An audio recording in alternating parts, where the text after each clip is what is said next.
Trumpet Daily program begins right now. Good morning. Welcome to the Trumpet Daily radio program. Your regular host, Stephen Flurry, has graciously allowed me to guest host his program today. My name is Andrew Loker. It has been quite a busy year looking back at 2019. Hard to believe how quickly it has passed. I think we say that every year, but watching the Trumpet Daily radio program on Tuesday on YouTube and watching the news montage that was played really just was rather striking how many different things have taken place that you just kind of lose track of. Where would we be without understanding the significance of those events? I'm so thankful for this program, for the Key of David, the Trumpet Hour, all of our printed materials that we offer, not to mention all the other valuable programming on KPCG. Really, it is amazing to have understanding about what's taking place in the world around us. Well, yesterday, Mr. Stephen Flurry talked about the coming year, 2020. I guess we're into that now, and so shouldn't call it the coming year. But he talked about that it really should be a very explosive year with all that's prophesied to occur. It's going to be a big year for the Philadelphia Church of God. I thought this might be a good time to highlight with you some of the financial details from 2019 and as we look forward to 2020, what we're anxious to do. And I thought I'd share with you first some of our expenses, mostly costs from the United States, the operations here. But as I am able to, I'll interject some other regional office expenses that also contribute to the production of this great work. After I talk about some of the expenses, we'll also hit the highlights of the income. The Key of David program and the Trumpet Daily TV programs air all over the world. We contract with dozens of stations. We reach pretty much any place on the planet if you consider the internet as well as our broadcast reach. And Stephen Flurry and his father, Gerald Flurry, have been busy in the studios recording new programs. Programs are doing quite well right now. I thought it was kind of good to look back at since we bought Edstone just a few years ago. Stephen Flurry has taped 161 different episodes of the Trumpet Daily TV program. Gerald Flurry, since 1993, when we first began producing Key of David television broadcasts, he's recorded 859 different episodes. We've been broadcasting the Key of David program for over 1,350 weeks. It's quite a bit more than that actually now. And so we continue to reach this world with prophetic understanding, with just a push toward Bible values, strengthening families, providing solutions to people's lives, and just really giving them a great understanding of what's taking place around them.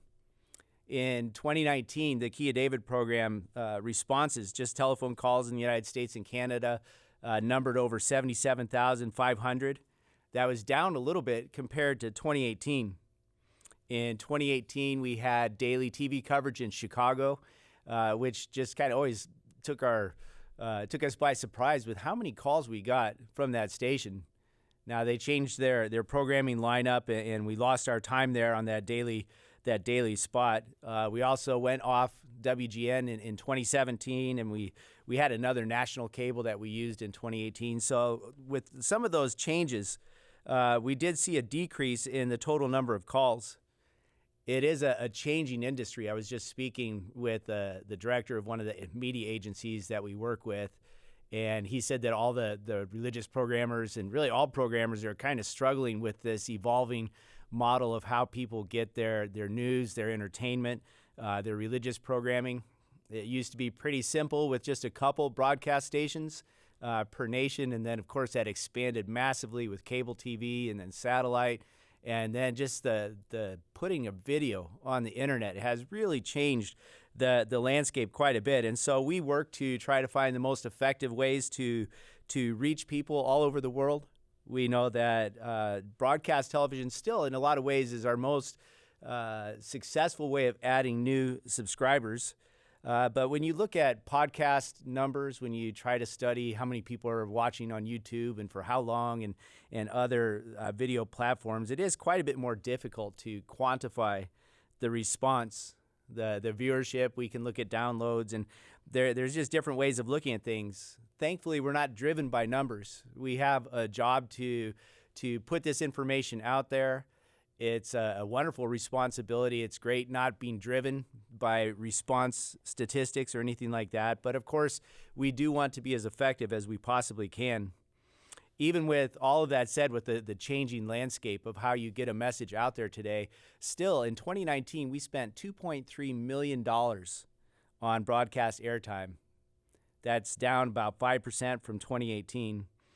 And with that, we were able to add over 32,000 new subscribers to the Trumpet magazine in 2019. That's quite a few new subscribers. But sadly, not as many people chose to renew or even canceled their subscription. In fact, those numbers actually slightly outpaced the new subscribers. Now, again, I think there's been quite a shift to our online offerings that's updated several times throughout the day. That's the first place you can get to our new literature. You find special videos that expand on some of our written material. So it is difficult to quantify things, but it does always remind me of the parable of the sower. Herbert Armstrong referred to this. It's in Matthew 13, if you have your Bible, if you wanted to follow along. I'll just read a few verses here, but Mr. Armstrong used this parable to explain how people respond to the gospel message. We do the same thing in how people respond to this warning message. In Matthew 13, verses 4 through 9, this is Jesus Christ speaking. He said, "And when he sowed, some seeds fell by the wayside, and the fowls came and devoured them up. Some fell upon stony places where they had not much earth, and forthwith they sprung up because they had no deepness of earth. And when the sun was when the sun was up, they were scorched. And because they had no root, they withered away. Some fell among thorns, and the thorns sprung up and choked them. But other fell into good ground and brought forth fruit, some 100-fold, some 60-fold, and some 30-fold. Christ says, "Who has ears, let him hear." It's important for us to think about the warning that Christ gives us here. Really, if you just study the passage here, and I'll talk about his explanation in just a moment, but this really is why we encourage you to follow along with your prayer, your study, to watch the programming, to stay involved, because Satan is out there trying to distract. Satan is out there trying to choke off this word. And so if you're not really investing a lot of time, you do risk losing some of what God has given you.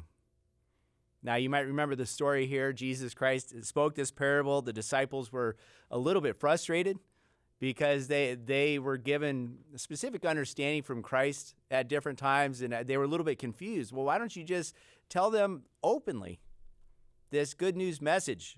And Christ, of course, told them that for the general public, by and large, it wasn't given to them to understand at that time. But for the disciples, they were intended to listen. And so Christ went on to explain what this parable meant. Now, when you think about this in terms of the gospel message or the warning message, it does really make sense, and it's very consistent with response to our program. We know from scriptures like John 6:44 that nobody comes into this truth of and by their own choosing. They're actually drawn to the message. They're drawn to Jesus Christ by invitation from the Father. Incidentally, we taped a Key of David program yesterday, a new program, and it was really a fascinating program. Mr. Gerald Fleury went through and talked about a lot of the basic doctrines of the church. We had a program that aired just last weekend. The title of that program is "The Bible is Christ in Print." The Bible is Christ in Print. And that program was just really basic. And yet the response was really impressive. And so I think you'll probably see a little more focus on some of the basic doctrines and teachings of the Bible. Doctrines and teachings that are unique to God's true church. And yet those oftentimes do have a significant appeal to the general public. But then you have to factor in this parable of the sower. If you skip down to verses 18 through 23, still in Matthew chapter 13, Christ says, "Hear you therefore the parable of the sower. When anyone hears the word of the kingdom and understands it not, then comes the wicked one, catches away that which was sown in his heart. That is he which received the seed by the wayside. And so as Mr. Armstrong speculated in the past, and I think he's spot on with this, probably 90% or more of the people that interact with the Key of David program, with his World Tomorrow program, with the periodicals or the websites, most of those come along and it's intriguing. They are really interesting stories that we produce, or the programming is fantastic, but they don't really understand. And so rather than digging in, Satan is able to come along and to catch them away, to just get them distracted, and they carry on with life. You know, Satan really fears the truth of God. And so I think when people sign up for the Trumpet magazine, when they listen to the program, when they visit our website, it's intriguing at first, but oftentimes they just move on, or they choose not to renew their subscription. That is even complicated further, but as Christ points out here, verse 20 says, he that received the seed into stony places, the same is he that hears the word and with joy receives it. A lot of our first-time contacts really like the message. Christ says, yet he has no root in himself, but does for a while, and when tribulation or persecution arises because of the word, by and by he is offended. And so if somebody does manage to renew their subscription, or they hang on and become regular listeners or viewers of the program, well, persecution or tribulation, those are pretty strong words, but I think even in their lives, if it starts to conflict with their general understanding, a very basic command in doctrine of the church, like the Sabbath, keeping the Sabbath holy, that's something that conflicts with just about everybody in the world with their understanding of obedience. And so if they don't have much root in them, if they're not really willing to change their lives to obey God, well, then Satan is also able to kind of pull them off to the side as well. Verse 22 says, he also that received the seed among the thorns is he that hears the word, and the cares of this world and the deceitfulness of riches choke off the word, and he becomes unfruitful. Now, this I think is really risky today, because as we talk about all the time, the United States, the British nations, even Judah in Israel, well, they're experiencing this temporary surge. There is great economic growth and activity, and so the deceitfulness of riches, the cares of this world are always there, put there by Satan, perhaps some of the distractions again, and people tend to let that choke off their interest in following through with God's truth. Verse 23 is the category that we need to be in. He that receives the seed into good ground is he that hears the word and understands it, which also bears fruit and brings forth some 100-fold, some 60, some 30. See, it's a process. It's not just listening. It's acting on it. It's being interested in it. It's about devoting time in our day to prayer and study and really digging in. That's the response that we love to see. And it does happen, as I'll talk about here in a moment. We, of course, expect great results because the message resonates with us. But we know very few are called today. Very few really understand and will act on the message right now. Gerald Flurry's book on Ezekiel makes this statement. He said, God promises to make us the toughest Christians on earth. God will use us to deliver this difficult message, and he tells us in advance that Israel won't hear it. However, our message and their response is only stage 1. It's not the end result. Stage 2 brings the Great Tribulation, when many of God's rebellious people and the nations of Israel repent. They will respond belatedly to the PCG's message. And so we carry on with this work undeterred by the response. Again, we're not driven by how popular programs are. We understand that those that God needs to understand this message, they'll be exposed to it. There's a lot of people that are going to be familiar with this. They'll recall hearing about the prophecies, what to expect. And of course, all of our materials, everything really focuses on the good news of the solutions that are coming through the return of Jesus Christ by God establishing his kingdom. That's something that I think people will remember as they're going through tribulation and thinking back on what they heard and what they did not respond to. God's work is expanding. I'd like to talk to you a little bit about the Trumpet magazine. In 2019, the Philadelphia Church of God spent more than $1 million to produce the Trumpet magazine. Included in that cost is the printing, the subscriptions we pay for artwork and pictures that are used in our publications, postage and freight. This doesn't include any of the other overhead costs, but $1 million spent to produce the physical print copy of the Trumpet magazine. That expense is about 10% increased over 2018, probably driven largely by the cost of paper and shipping. In 2019, we printed close to 2.5 million copies for distribution. 82% of those magazines are mailed to addresses in the United States. And while I'm sure many, if not most of you, listen to our programming online, you probably are avid subscribers, you could say, to our online content. Don't forget that you can and really should keep up with the print edition as well. There is a difference there. It's subtle, but there is a difference. Of course, we really want you to keep up with our online sites as we update those daily to keep you informed daily of what's taking place in the world around us. Now, I'd like to challenge our listeners, those of you that are hearing this program who don't subscribe to the Royal Vision magazine. I'd like to encourage you to request a copy. In 2019, this surprised me. The church spent only $36,000 to produce the Royal Vision magazine. That's a tremendous bargain. And it really is a profound magazine. It does carry a stronger spiritual message. It does dig into the Bible and prophecy more directly than the Trumpet magazine. And it's yours free of charge. We'd love to subscribe you to it. It's produced and comes out 6 times a year. If you are interested and not a subscriber already, send your request to td@kpcg.fm and we'll get you set up. 70% of those magazines, the Royal Vision magazine, are mailed to addresses in the United States. Each year we invest about $175,000 in our IT and IS departments, the computer department. That goes to pay for broadband, internet access, software licenses, hardware purchases, development and maintenance of our dozens of websites, the applications we've built, security infrastructure, all of that.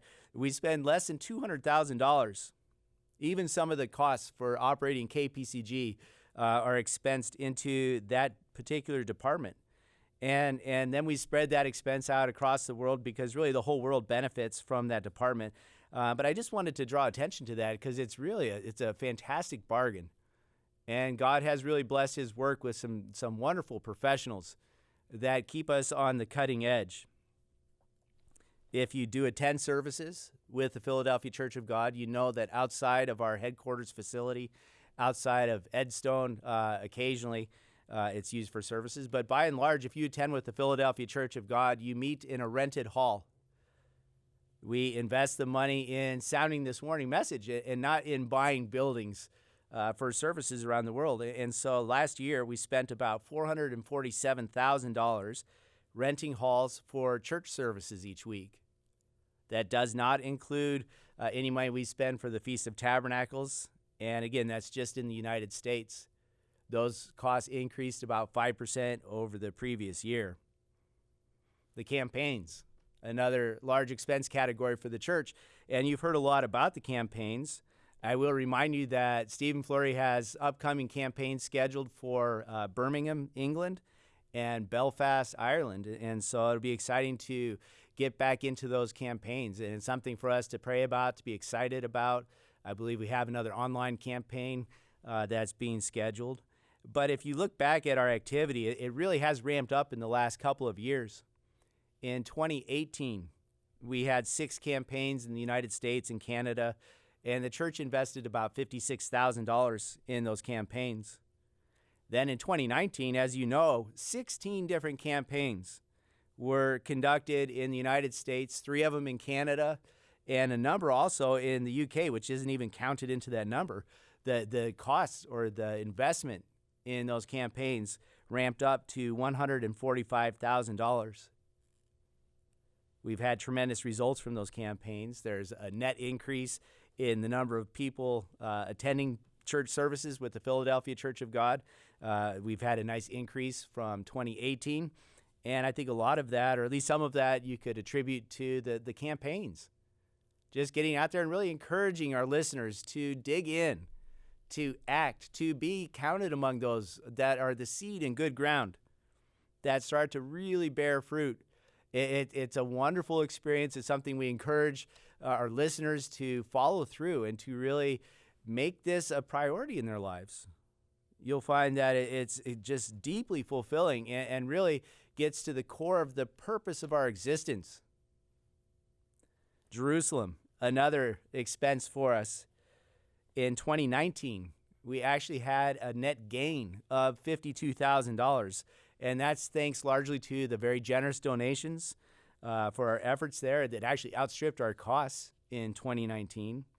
But going forward now, this year, we expect to have bigger operations in Israel. We'll be able to use some of that surplus. The previous year, in 2018, we invested over $210,000. We were involved in supporting a dig, an archaeological excavation in the Ophel. We sponsored exhibits, and so our costs had increased in 2018. And so looking forward to this coming year, we expect some very, very large things.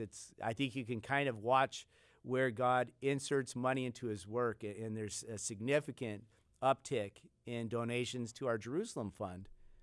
And that, at least to me, indicates that we'll see a lot more activity in Jerusalem in the coming year.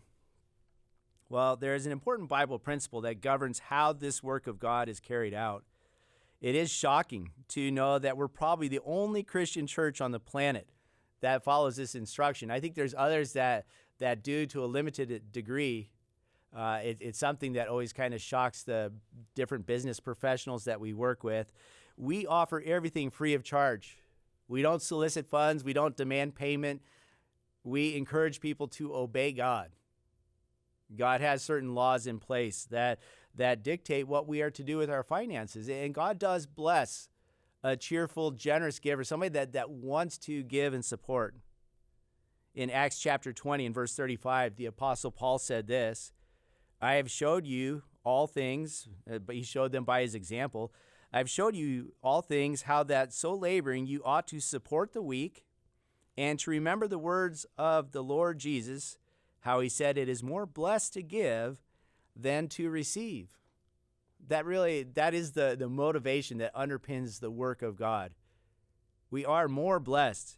And I think you could ask anybody that attends with us, anybody that supports this work, there is a reward, you could say. It's fulfilling to give to this work. In Matthew chapter 10, verse 8, Jesus Christ was directing his disciples. He told them to heal the sick, cleanse the lepers, raise the dead, cast out devils. Freely you have received, freely give. Right? We come to this truth. We have the Bible available to us. All of this doctrine, all of this understanding and prophecy, all of it was given to us freely. And Christ dictates that we don't charge, we don't try to make profit off this. In fact, we do our best to spread it out, to give it to others that they may freely receive. You can study a dozen other scriptures. Romans 8:32 talks about how the Father gave his only Son and how he expects us to freely give everything. And so that's our modus operandi. That's what we do. We provide everything without cost. There's no obligation to the listeners. There's no harassing phone calls or follow-up. We encourage you to take in more of our offerings, to subscribe to the correspondence course, to watch our programming, to request the literature. That there's nothing that would make us happier than for you to do that. We don't conduct annual fundraisers for our materials like you might find on public broadcasting. Some of our brethren will go out and do fundraisers on their own to support different projects, but again, God doesn't call us to go out there and solicit funds from the general public. We're supported by generous donations from individuals all over the planet, those that want to support it financially. It does cost the work quite a bit of money. As you've heard from some of these statistics. We spend over $20 million a year to conduct this work, and God has provided. He has blessed our income. 2019 has been an outstanding year. We will likely finish second to last year in total donation income received in the United States. I ran the numbers for Canada yesterday, and we had our strongest year ever, as far as I can tell. Our strongest year ever in Canada. Almost a 10% increase in donation income. The regional director, John McDonald, has been very aggressive with distributing the Trumpet magazine through a Subway newsstand program. We've expanded the waiting room program in Canada. We had 3 campaigns. As I mentioned, if it was up to him, we'd do even more this coming year. And God willing, we probably will. Now back to the U.S. income. We had increase in our Holy Day offerings, several other designated funds. Donations are really quite strong.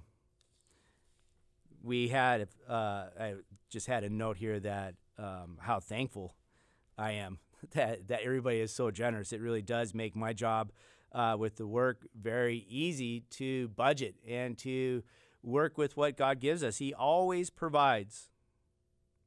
In 2018, which probably will outstrip our income for 2019, in 2018, we had a couple very large donations from estates, and that was fantastic. And of course, we don't budget, or you can't really budget for estate donations because you don't know when or if they'll come, how big they'll be. But I will say they've become much more consistent. Incidentally, it is a great way for you to support the work if you desire. Estate donations always provide, again, that extra little boost. I'm not pushing for people to contribute this way, but it is a great way to perhaps consider including God's work in your estate plans. If you have questions about that, we'd be happy to try to help you. Generally speaking, you just need to work with an estate planner and give them or express to them your intentions, and they'll help you to work that into your plans if that's your desire. We'll probably finish behind last year about 3%. But if you don't include the estates, and I don't want to sound like government reporting where they subtract this category to make things look really impressive. But I will say if you don't look at the estate income, 2019 will probably be our strongest donation year ever. It will certainly outstrip 2018.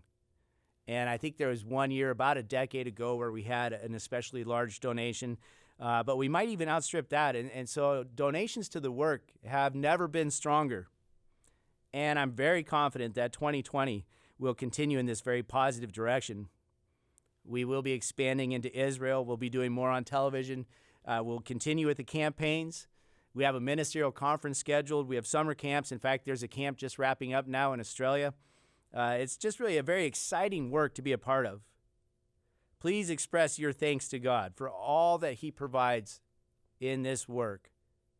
Well, we're going to take a short break now, and when we return, I wanted to give you several reasons why you need to keep an eye on Russian President Vladimir Putin in 2020.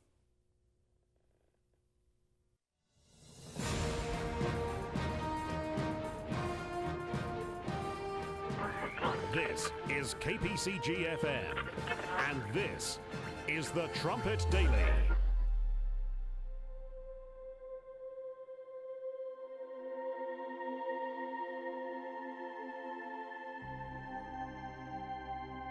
In the summer of 1926, Herbert W. Armstrong asked himself, "Who am I? What am I? Why am I?" He tried to reason out the answer, but he couldn't. It was a mystery.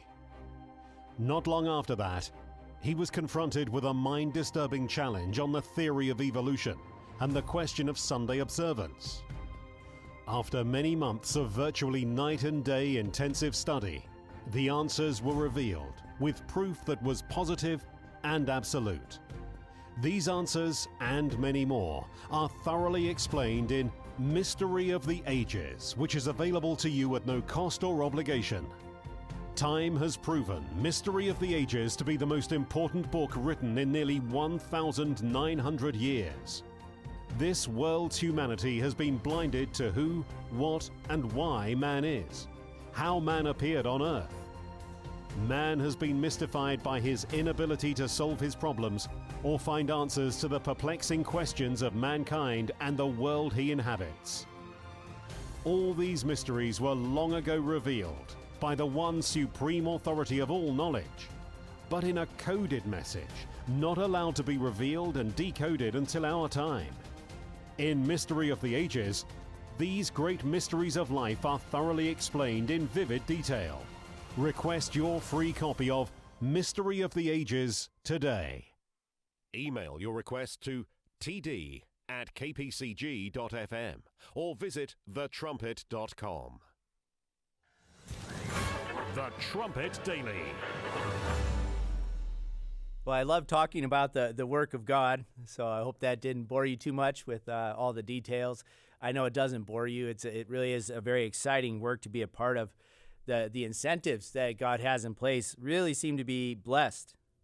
We serve a God that requires us to conduct the work in faith, especially from our leadership, from our pastor general. And God does back us up, and he allows some magnificent things, but I don't want to underestimate or allow you to forget the importance of faith. We have great strength in our individual and collective faith.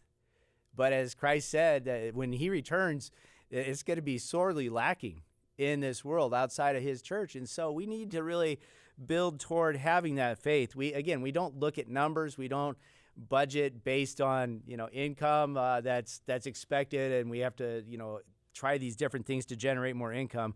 God does provide.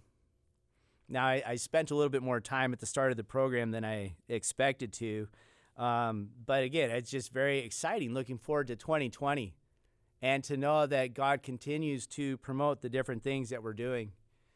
I didn't get into the educational programs too much in the explanation at the start of today's program, but I will just again comment how extraordinarily blessed we are to have Herbert W. Armstrong College and Imperial Academy. I'm blessed to have my children enrolled at both, 2 in the academy and 1 in the college. And I can tell you, I'm just absolutely so pleased and thankful with their education. It surpasses everything that I've received. It's very much in line with even this program. Stephen Fleury is a regular instructor and speaks regularly to our middle and high school kids, our children, and to the college students, of course, as well. We have teachers that are so dedicated to the young people. My oldest daughter has really been blessed to have fantastic instruction in history, current events. She gets to work with some really impressive people. They just really built this keen interest and love for history and for Bible prophecy. I could call it names. I won't do that. All of our teachers are really special in that way. And she's been able to assist with some research for the editorial department. And I have a little confession. I'm not nearly as smart as my daughter, as I'm sure you've already assessed if you know me. But her teachers have really taught her so much. It is that seed that falls into receptive ground. I asked her to help me research a little bit for this program. And it was kind of funny how enthusiastic she was. She just loves geopolitics. I had to kind of slow her down to my speed to comprehend everything she was telling me. But it is really fantastic to see that kind of energy in our young people. A couple days ago, I guess it was about a week ago now, I was intrigued by President Donald Trump sharing intelligence with Russian President Vladimir Putin about a possible terrorist strike in St. Petersburg, Russia. This is a time of year where I guess we've all kind of grown accustomed to watching for terrorist activity. It does tend to come around the end of December, early January. Of course, January 16th stands out as a day that oftentimes we see some really significant geopolitical or spiritual events that really kind of dictate where things are going. And so I was watching this story about St. Petersburg, and honestly, not too much was said about exactly what was planned. I think it was 2 individuals, and I didn't really get that much understanding. So I wanted to investigate it a little bit. But then I was also kind of thrown off by, I guess I didn't realize, but Vladimir Putin is celebrating, he just passed his 20th year anniversary for holding power in Russia. I think it was on just the turn of the year. December 31st marked that anniversary. Now, I don't really like this source. It's from CNN, and it's a little bit longer clip, but it provides a good overview of Vladimir Putin's reign in Russia. So we'll play this clip now, clip number 1, please. After nearly 20 years in power, Vladimir Putin continues to polarize, praising Russia's advances in hypersonic missile technology, which Moscow just announced it has deployed for the first time, and standing by President Trump as America's leader faces impeachment. Putin's reign began after his predecessor, the embattled and fatigued Boris Yeltsin, announced his resignation in his New Year's address on January 1st, 2000. Vladimir Putin, the new strong man in the Kremlin, immediately laid out his ambitious plans. I've always said and will continue to say that the Russian state must be strong. But his presidency got off to a rocky start. He was heavily criticized for his handling of the sinking of the Kursk nuclear submarine just a few months after he took office, the disaster killing all sailors on board. Faced with public anger, Putin didn't immediately return from his holidays to manage the crisis. He also escalated the brutal war in Chechnya, eventually crushing the breakaway republic's rebellion at an immense human and material cost. And Putin made clear he was going to be tough on terrorism. We'll whack them in the outhouse. Russian special forces raiding a Moscow theater taken over by Chechen rebels in 2002, leading to the deaths of more than 130 hostages, while more than 330 hostages were killed when Moscow's special forces raided a school taken hostage by extremists in Beslan, southern Russia, in 2004. Meanwhile, Russia's economy and overall stability started improving, thanks in part to high international oil prices, boosting the president's popularity. After finishing 2 terms, Putin had reached the limit under Russia's constitution. His solution? He swapped jobs with Prime Minister Dmitry Medvedev for 4 years.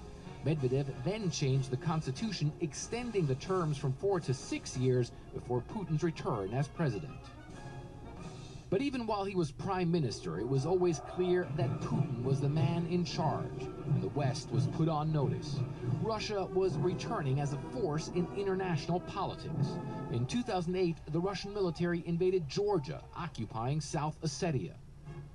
Vladimir Putin was re-elected to his 3rd term as president in 2012.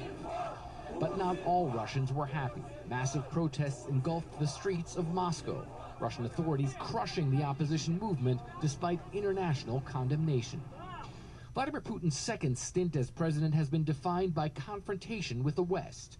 In 2014, after an uprising unseated the pro-Russian leader of Ukraine, the Kremlin invaded and then annexed Crimea. Russia is also accused of fueling and aiding the uprising in eastern Ukraine, which has led to thousands of deaths, and the downing of a commercial airliner, killing everyone on board. International investigators blame a missile fired from Russian military equipment for the tragedy. The Kremlin has remained defiant. We think there is no proof. Everything that was presented shows nothing. We have our own version, but unfortunately, nobody wants to listen to us. Russian forces are supporting Syrian President Bashar al-Assad against a rebellion in the Middle Eastern nation. Western countries saying Russia's heavy bombardment and frequent targeting of civilian areas amount to war crimes. And Putin's Russia is accused of directly meddling in Western nations' affairs, including a broad effort aimed at swaying the U.S. presidential election in 2016 in favor of now President Donald Trump. Putin denying he meddled, but acknowledging he wanted Donald Trump to win. Because he was talking about normalizing U.S.-Russia relations. But normalizing relations seems out of the question after Britain accused Russia of using chemical weapons to poison former double agent Sergei Skripal and his daughter in Salisbury in 2018. Russia once again dismissing the evidence. Nearly 20 years after taking power, Vladimir Putin maintains a strong grip on the presidency, having largely marginalized Russia's opposition. But international sanctions and isolation, along with a weak economy, have sent his popularity into a nosedive, as some Russians have grown wary of their long-standing leader. That was a longer clip, of course, but I thought it did a good job just highlighting all of the activity that surrounded Mr. Putin in the past 20 years. As was pointed out in that clip, and as he passes his 20-year anniversary, his time as president is limited.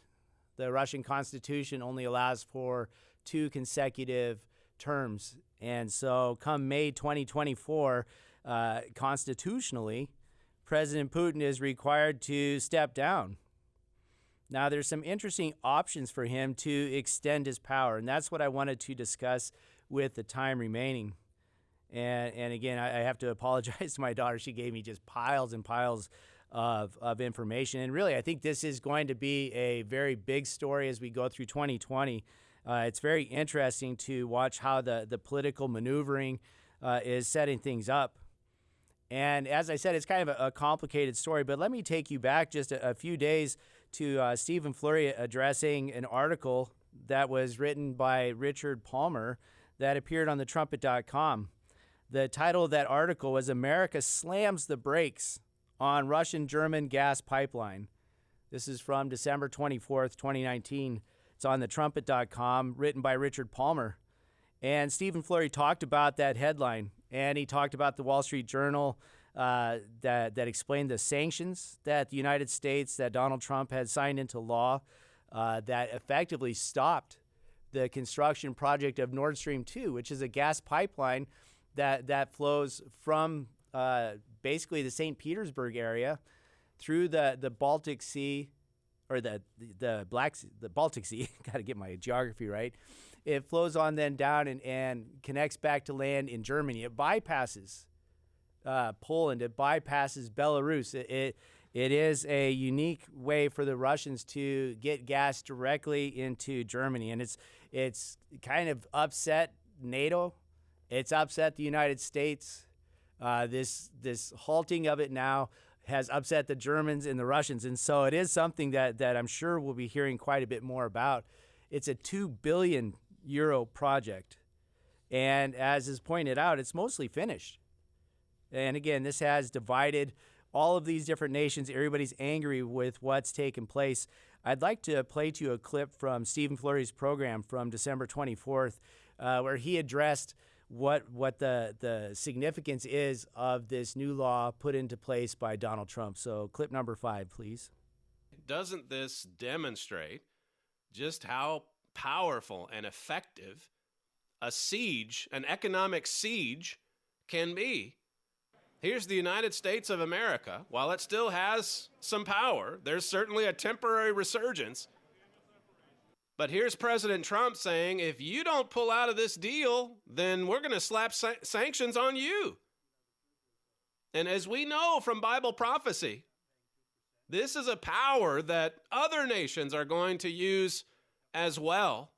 Now, for them, it's going to take a coalition of sorts. And we see that from Isaiah 23. Germany, as angered as Germany is by this, they're looking at the power of the United States saying, we want that kind of power. We want to be able, in some ways, they've had it in smaller ways, the way that they've imposed their will on Greece and so on. But still, they're looking at this saying, this is the kind of power that we want. And we know from Bible prophecy, this is the kind of power that Europe will soon get. You think about some of the other effects of all of this, or what will come from it. Surely this is going to strengthen the tie between Berlin and Moscow, and other nations for sure are taking note.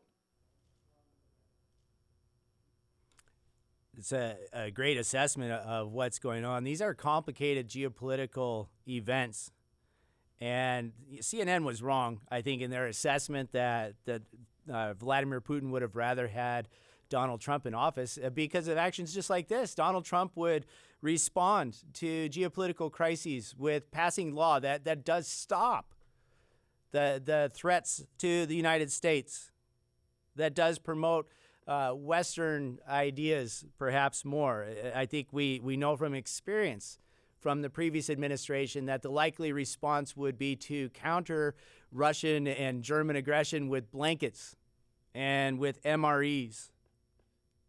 Donald Trump, by the signature of a pen, as Richard Palmer brought out, has caused major ripples that the Russians now have to overcome. It's just outlandish for the liberals to somehow accuse the Trump administration of cozying up to the Russians when you just look at the fruits of what's going on. What a crazy narrative. I won't get distracted with that, but let me connect this now with what might be happening that Vladimir Putin is perhaps behind as he's looking to stretch his power. It, again, is a truly interesting story. 2 days after our article, Mr. Palmer's article about stopping Nord Stream 2, 2 days after Stephen Fleury had his Trumpet Daily radio program, on December 26th, the Washington Examiner ran a piece entitled, quote, "Cutting Each Other's Throats. Allies Fear Russia Will Annex Belarus to Save Putin's Life." Let me quote to you several quotes from this article. It's very interesting. This is just, again, from a few days ago, less than a week. The article begins by saying Western allies fear that Russia will gain sovereignty over Belarus, a former Soviet satellite state that could help preserve Vladimir Putin's grip on power and sharpen Kremlin threats against NATO members. Putin is trying to finalize the implementation of a union treaty that the two countries signed back in 1998, and that it's just gone on too slowly for Vladimir Putin. So he's extending economic pressure against Belarus. I'm kind of getting ahead of myself a little bit here, and perhaps we'll come back and have another program to dig into this more deeply. I see I'm running out of time. But Vladimir Putin is taxing the revenue that the Belarusians gain by allowing oil to transit their country through pipelines. And it's probably one of the greatest sources, if not the greatest source of economic activity for the Belarusians. And Vladimir Putin now is taxing it. This analyst said, "I think this mild annexation will just happen probably next year.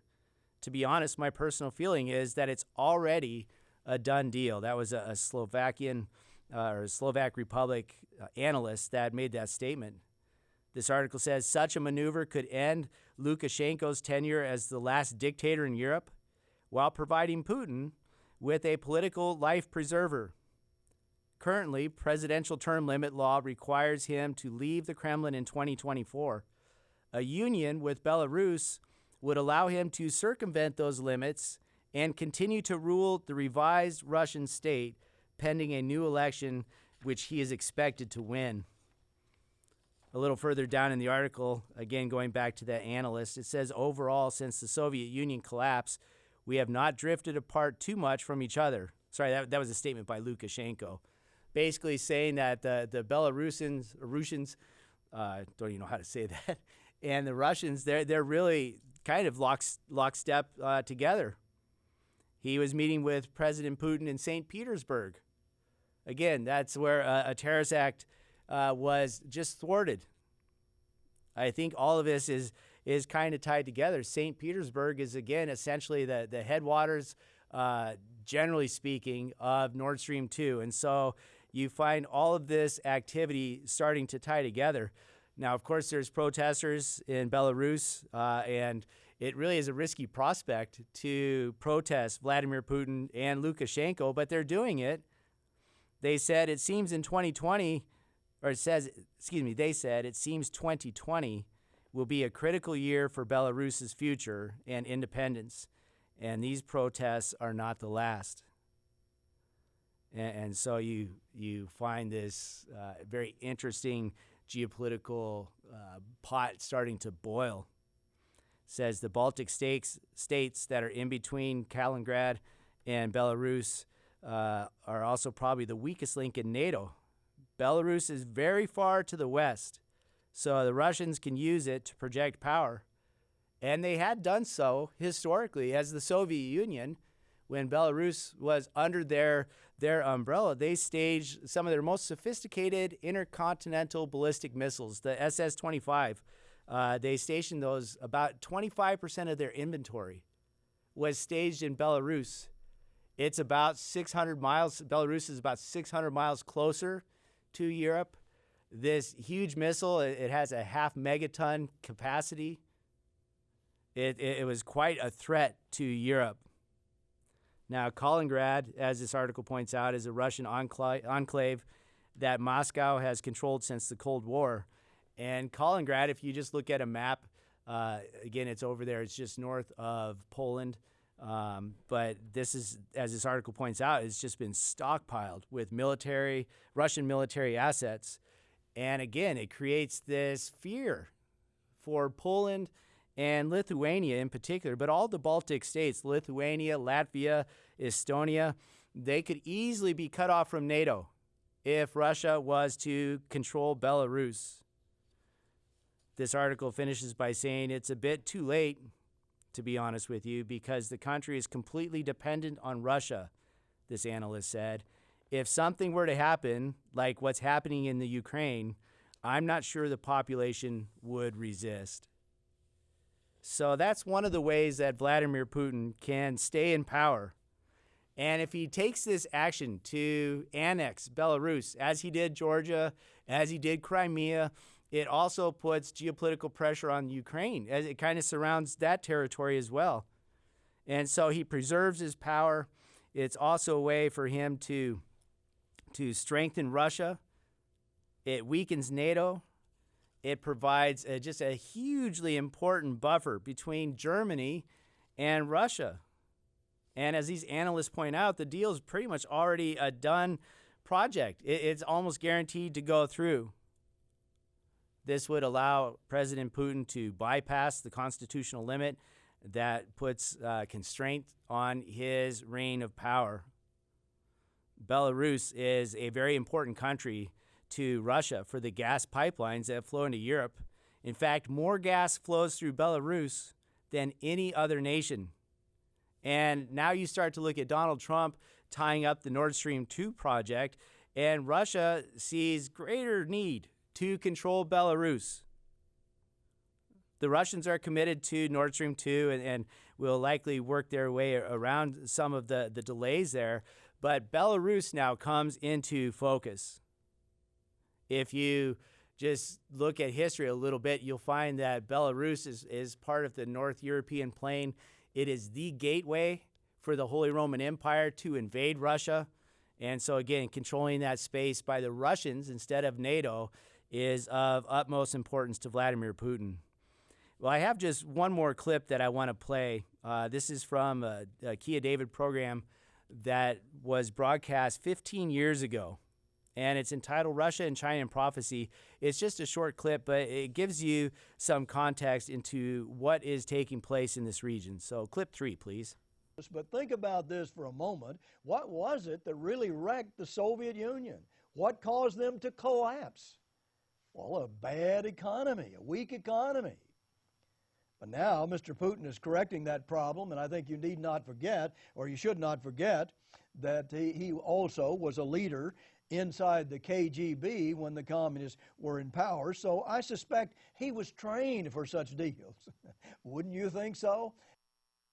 So there's the Pastor General Gerald Fleury talking about Russia 15 years ago, just 5 years into Putin's troubled leadership of the nation, and calling attention to the weakening economy. Putin has done a lot to change that. Oil, of course, even as CNN pointed out, oil is the most valuable and plenteous natural resource that gives life to the Russian economy. It also gives them stranglehold power over Europe. Now, I think our readers are familiar with, they know that Vladimir Putin is a prophesied end-time personality. He's the Prince of Rosh.